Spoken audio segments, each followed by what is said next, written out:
bukan di Indonesia, bukan di Malaysia, bukan di Mesir, bukan di Saudi. Mereka adalah kaum muslimin pertama kali. Mereka adalah yang solat di belakang Nabi, jihad bersama Nabi, makan bareng Nabi, menyaksikan Nabi mendapatkan wahyu dari Allah lewat Jibril, menyertai Nabi dalam dakwah beliau. Mereka ini manusia yang paling faham terhadap Islam. Kita tidak boleh fanatik kepada kelompok manapun kecuali kelompok ini. Para sahabat ridwanullah alaihim jami'an. Tidak ada jaminan surga bagi Imam Syafi'i, Imam Bukhari, Imam Malik. Jaminan surga adalah untuk para sahabat. Tidak ada jaminan ridha, jaminan ampun kepada Imam Syafi'i, Imam Bukhari, Imam Malik, Abu Hanifah dan lain-lain. Jaminan ridha, jaminan ampun hanya untuk para sahabat.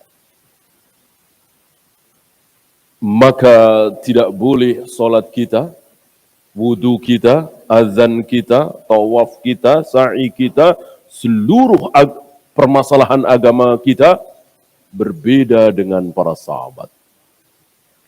Maka beliau katakan di sini, wa yaduru ma'a ashabihi duna ashabi ghairihi haitsu daru. Tidak boleh seorang muslim fanatik kepada sahabat-sahabat satu tokoh, sahabatnya Imam Syafi'i, sahabatnya Imam Bukhari, sahabatnya Abu Hanifah, tidak boleh. Yang boleh hanya sahabatnya Nabi SAW. Dan nomor satu dalam umat ini ada pada diri mereka. Yang paling mungkin hafalan Al-Qur'annya,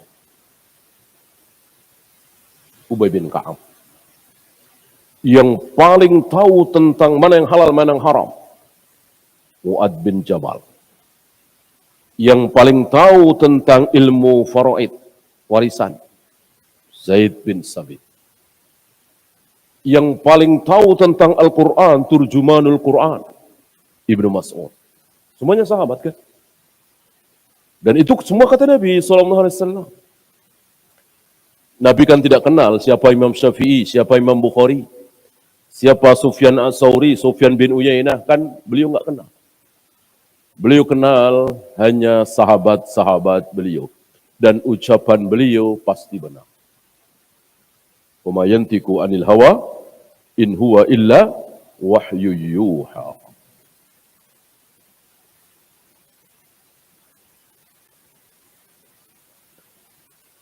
Wa idza ajma'u lam yajma'u ala khata'in qattu.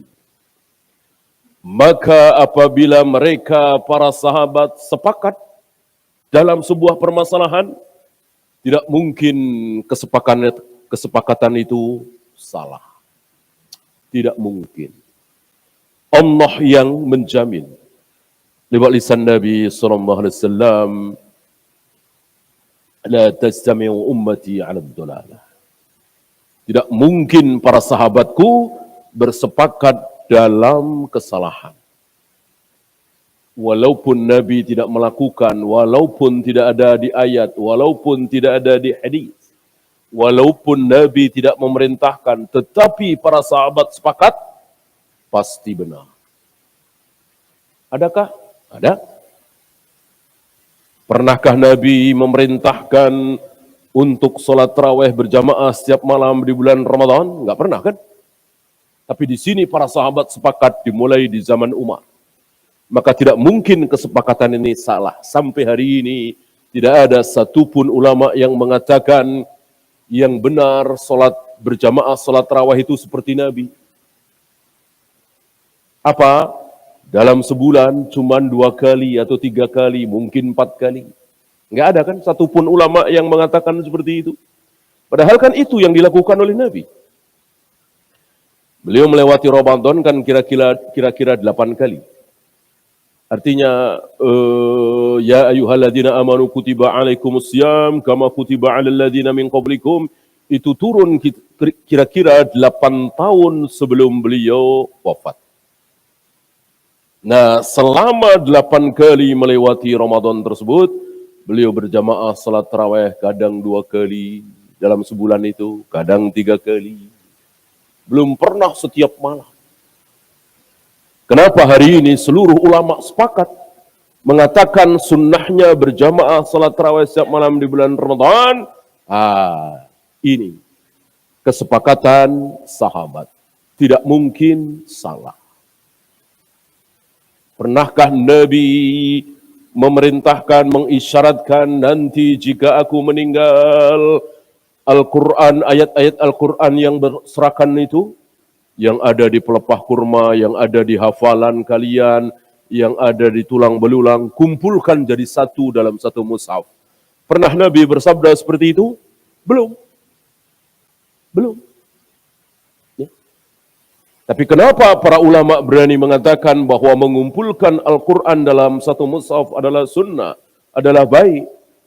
Karena para sahabat sepakat.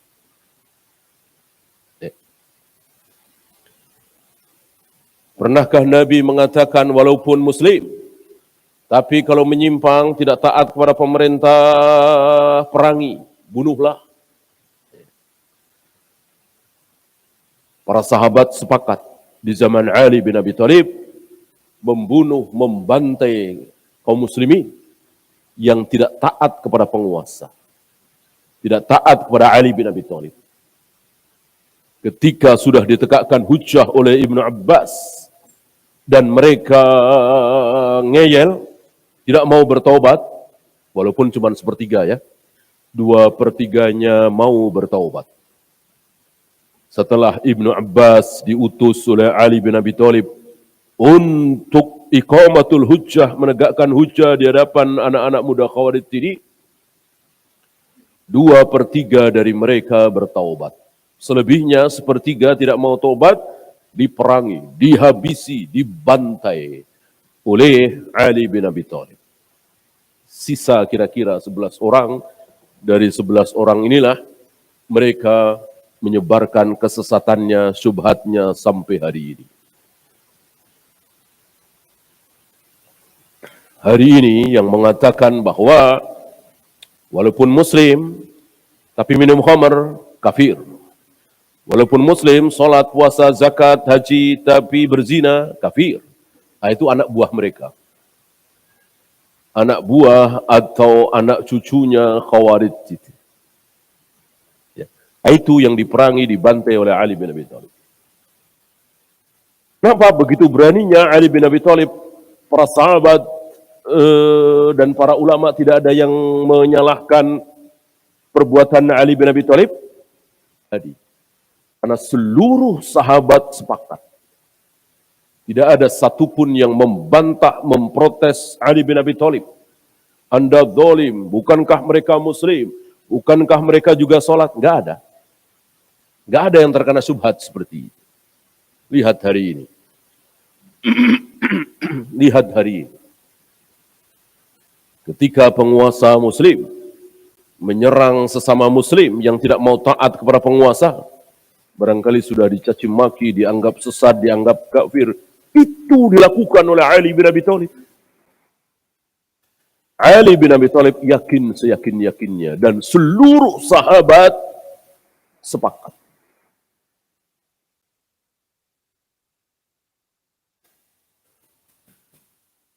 Beda dengan apa kemarin? Azan Jumat 2 kali. Ini beda kasusnya. Kenapa? Karena tidak seluruh sahabat sepakat.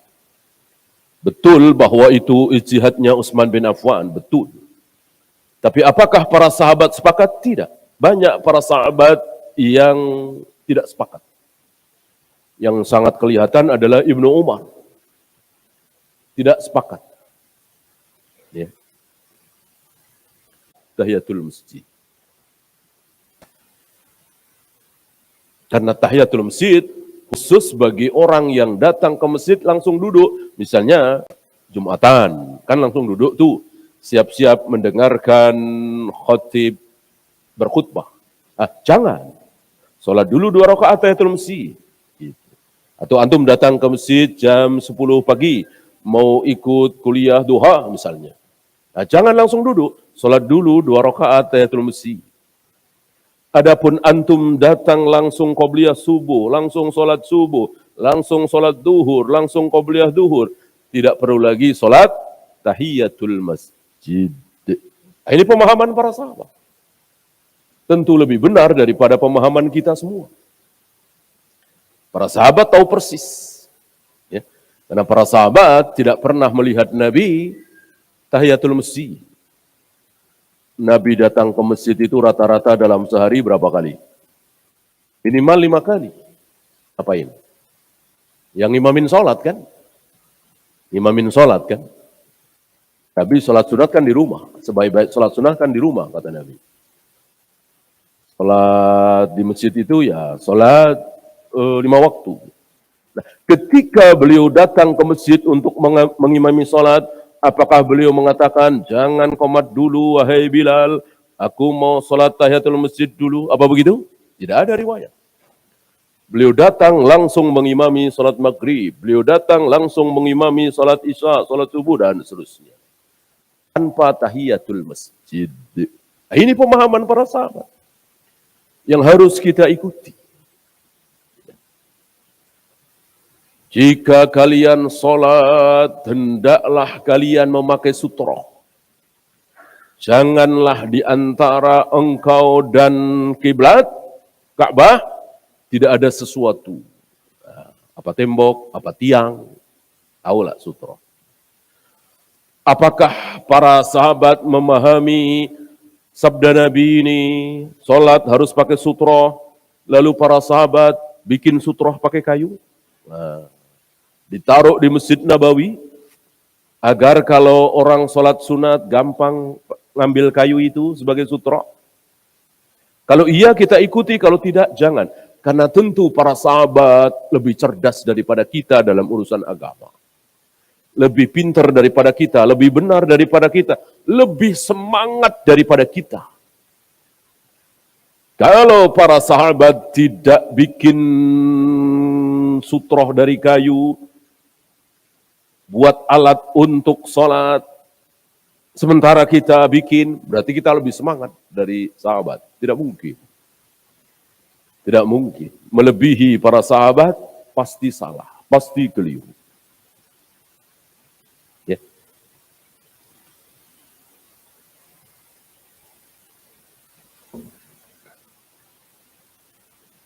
Dan seterusnya banyak sekali. Apalagi berbicara tentang tauhid, berbicara tentang Allah turun ke langit dunia setiap sepertiga malam. Allah akan menggulung langit dengan tangan kanannya. Allah bersemayam di atas arsy. Lihat para sahabat. Apa kata mereka, apa komentar mereka, apa pemahaman mereka tentang Ar-Rahmanu 'alal arsy istawa. Ikuti. Jangan ngarang sendiri. Lihat saudara-saudara kita hari ini. Yang profesor, yang doktor, yang luar biasa pangkatnya dan seterusnya. Hafal Al-Quran, hafal ribuan hadis. Tetapi tidak mengikuti para sahabat. Baca ayat, difahami sendiri, disimpulkan sendiri. Tidak boleh. Kita wajib mengikuti pemahaman para sahabat ridwanullah alaihim jami'an. Wa qala wa aslu wuqu'i ahli ad-dhalali fi misli hadha at-tahrif. Inti daripada kesesatan firqah-firqah dolal itu, aliran-aliran sesat itu, intinya adalah apa? Penyebabnya apa? Satu. adanya Khawarij, adanya Rafidah, adanya Jahmiyah, Jabariyah, Syariah, Maturidiyah, dan lain-lain, penyebabnya satu. Apa? Al-i'radu min fahmi kitabillah kama fahimahu as-sahabatu. Memahami ayat, memahami hadis tidak sama dengan pemahaman para sahabat. Intinya itu. Bukan enggak pakai ayat, bukan enggak pakai hadis, keliru. Saya kira tidak ada firqah yang mengatakan kami enggak pakai ayat, kami enggak pakai hadis. Saya kira enggak ada. Kecuali ingkar sunnah barangkali ya. Ingkar sunnah kan sudah bukan orang Islam lagi.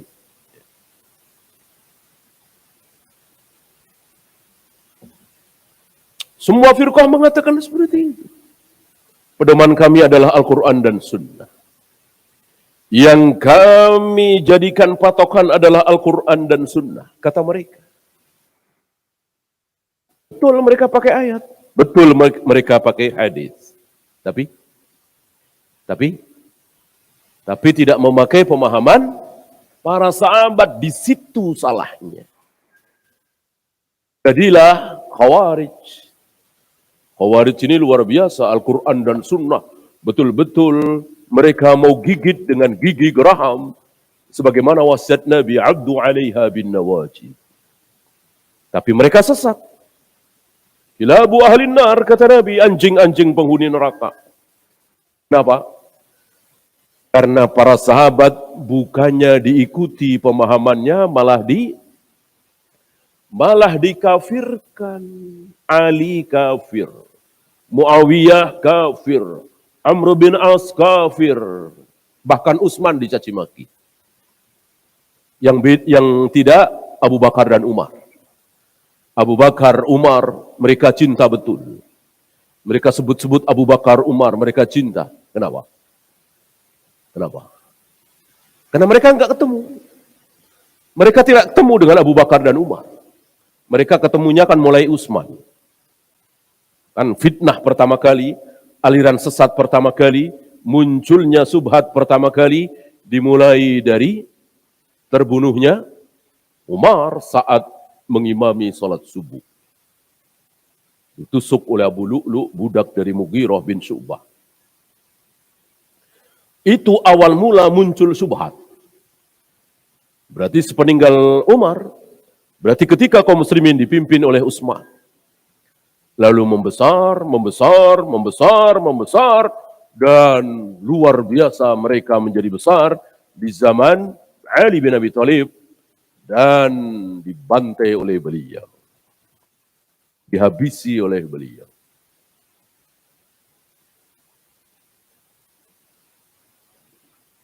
Bahkan yang membunuh Utsman siapa? Mereka. Salah satu dari mereka. Si pembunuh Utsman itu salah satu dari mereka. Yang membunuh Utsman dengan yang membunuh Umar, jauh sekali. Istilah kita antara bumi dengan langit. Yang membunuh Umar betul-betul orang kafir. Jelas kekafirannya. Orang kafir benci sama Umar, orang kafir ingin Umar mati. Wajar enggak? Wajar sekali. Wajar sekali kafir. Wajar.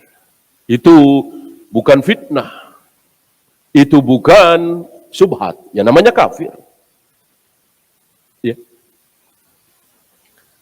Nah, sekarang bandingkan dengan Utsman. Pembunuh Utsman kafir apa muslim? Muslim. Muslim Khawarij tadi, muslim tapi terkena syubhat. Dan salah satu ucapan si Khawarij ini, yang ngaku muslim ini, tidak merasa kafir kan? Jihadku yang paling besar adalah ketika aku membunuh Utsman. Luar biasa. Membunuh Utsman. Dzun Nurain, menantu Nabi 2 kali, Yang Nabi menyayangkan, aku sudah tidak punya anak perempuan lagi. Seandainya aku masih punya anak perempuan, aku nikahkan dengan Utsman. Berarti Nabi tahu siapa Utsman. Ya. Nabi tahu keutamaan Utsman. Pernah Nabi terlihat lututnya dan Aisyah ada di situ melihat. Abu Bakar datang, Nabi biarkan sambil ngobrol ya. Tidak lama Umar datang, Nabi biarkan. Begitu Utsman datang, langsung buru-buru ditutup. Lutut beliau buru-buru ditutup. Ya. Lalu Aisyah bertanya, kenapa? Kenapa Abu Bakar datang, Umar datang, engkau biarkan lututmu terbuka? Begitu Utsman datang, langsung engkau buru-buru tutup. Aku malu. Bagaimana aku tidak malu dengan orang yang malaikat saja malu terhadap dia? Kayak apa mulianya? Malaikat saja malu dengan beliau, dengan Utsman. Ya. Orang semulia ini dibunuh, lalu yang membunuh si Muslim mengatakan, saya berjihad. Syubhat apalagi ini? Ya, luar biasa syubhat itu. Ya seperti hari ini diteruskan oleh anak-anak muda, ngebom sana, ngebom sini, bom bunuh diri. Ibu-ibu ngajak anaknya bunuh diri bareng. Dibilang jihad. Ini luar biasa bodohnya. Orang terkena syubhat itu menjadi bodoh sebodoh-bodohnya. Ya. Nah keyakinan itu kan, keyakinan yang keliru.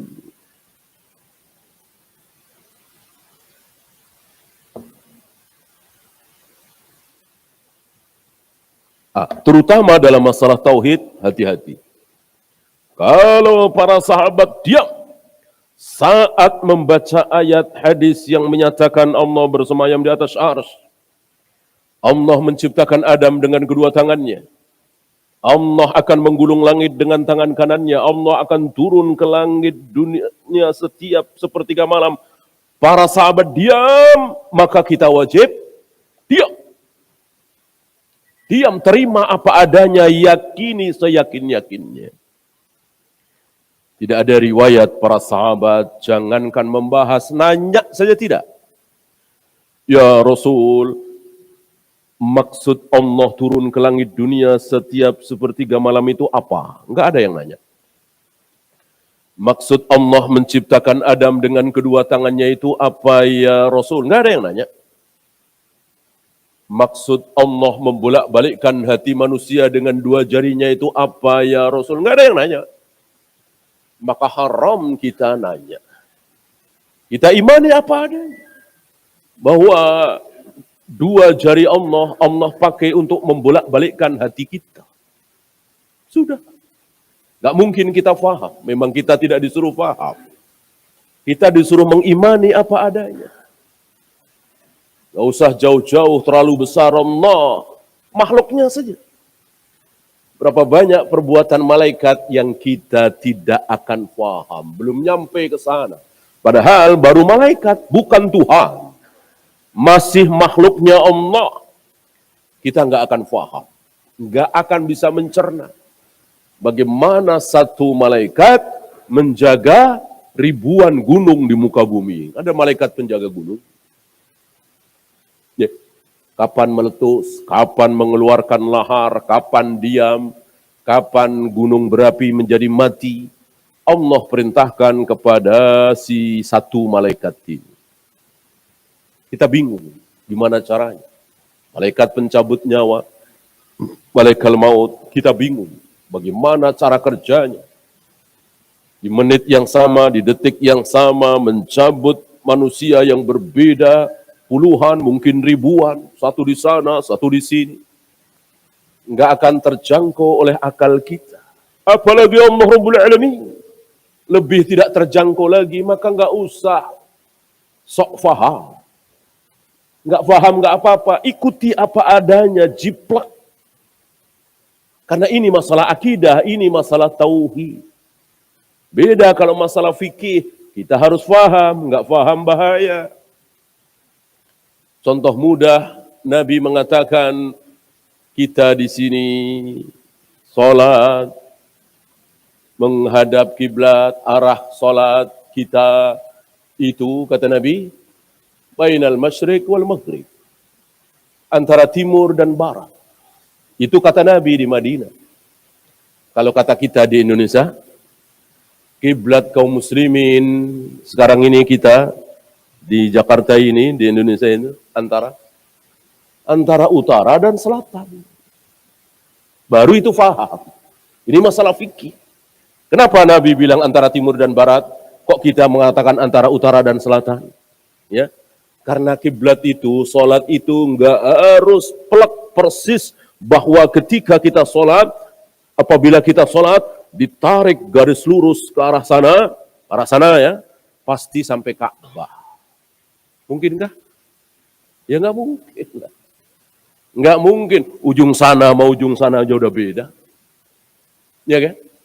Ya nggak usah jauh-jauh lah. Madinah aja lah. Masjid Nabawi. Orang yang sholat di Masjid Nabawi, sama-sama di Masjid Nabawi. Yang sholat di saf paling kiri dengan yang sholat di saf paling kanan, ditarik garis lurus ke depan. Dua-duanya sampai ke Ka'bah? Sampai ke Ka'bah? Ya nggak mungkin. Nggak mungkin. Ya. Jadi sholat itu nggak harus kalau ditarik pasti ke Ka'bah. Sulit.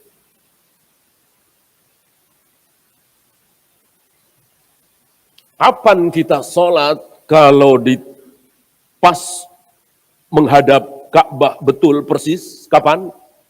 Ketika Ka'bah kelihatan oleh kita. Kita sholat di Masjidil Haram kan kelihatan Ka'bah. Ya ke situ. Jangan ke sini, jangan ke sini. Gitu. Bagaimana kalau kita di luar Masjidil Haram, Ka'bah nggak kelihatan, yang kelihatan cuman Masjidil Haram, ya ke arah Masjidil Haram. Ini kan sudah mulai bergeser insya Allah. Masjidil Haram nggak kelihatan, yang misalnya dari Tabuk misalnya ya, yang kelihatan cuman Mekah.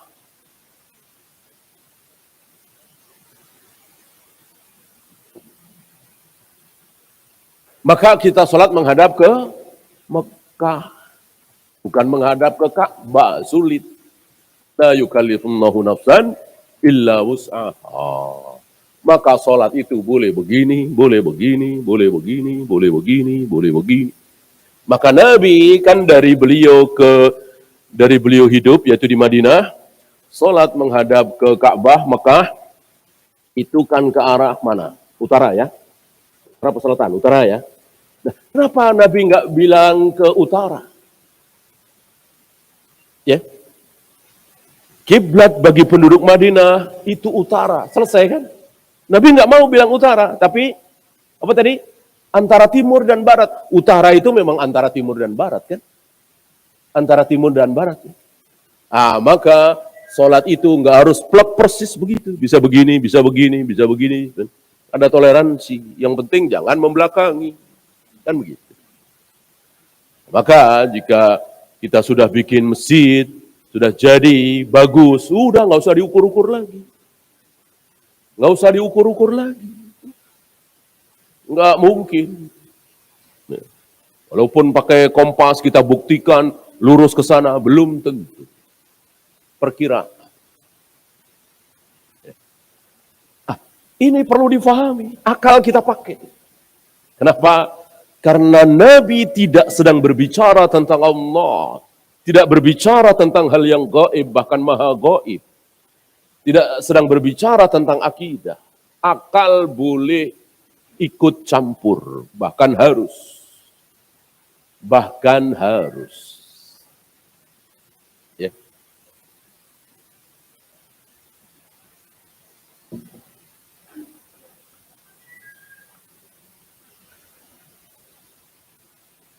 وهذا من أعظم المحادة لله ولرسوله. Ini sebesar-besar permusuhan. Ini sebesar-besar penyimpangan terhadap ajaran Allah dan Rasulnya. Apa? Memahami ayat, memahami hadis, tapi tidak dengan pemahaman para sahabat. Karena orang-orang terbaik dalam Islam, pengamal-pengamal terbenar dalam Islam, ini sudah ada. Ini sudah ada. Jadi Islam itu tidak teori. Siapa yang ingin masuk surga, siapa yang ingin selamat dari neraka, lakukan ini. 1 ini, 2 ini, 3 ini, 4, 5, 6, terus. Enggak. Tapi siapa yang ingin masuk surga, siapa yang tidak mau masuk neraka, ikuti manusia-manusia itu. Ini lebih benar, ini lebih nikmat, ini lebih mudah daripada sekedar teori. Pernah di negeri kita ini tahun 80-an ada sebuah cita-cita besar, proyek besar, mungkin triliunan, ya, dari TK sampai mahasiswa sampai dosen, tujuannya mulia. Penataran P4. Agar apa? Agar manusia Indonesia itu jujur, amanah, etos kerjanya bagus, tidak korupsi, dan seterusnya. Baguslah, mulia. Dimulailah proyek ini. Ditatar dari TK sampai perguruan tinggi, sampai pejabat-pejabat, karyawan-karyawan. 80-an antum masih ingat ya? Sukses apa gagal? Gagal total. Buktinya korupsi di mana-mana, yang malas kerja di mana-mana, yang nggak maju-maju. Kalau sukses, insya Allah sudah maju Indonesia. Berarti gagal. Kenapa gagal? Karena semuanya teori doang. Semuanya cuma teori, nggak ada prakteknya. Nggak ada pengamal P4 nomor 1 siapa, nomor 2 siapa, nomor 3 siapa, nggak ada yang bisa ditunjuk. Nggak ada yang berani. Jadi semua teori gagal. Beda dengan Islam. Islam ini sudah dipraktekkan dengan baik dan benar serta sempurna oleh satu generasi. Nah, generasi itulah kita contoh, kita tiru. Wallahu a'lam. Ya, silakan azan dulu. Sallallahu ala Muhammadin sallallahu alaihi wasallam. Wa akhiru da'wana alhamdulillahi rabbil alamin.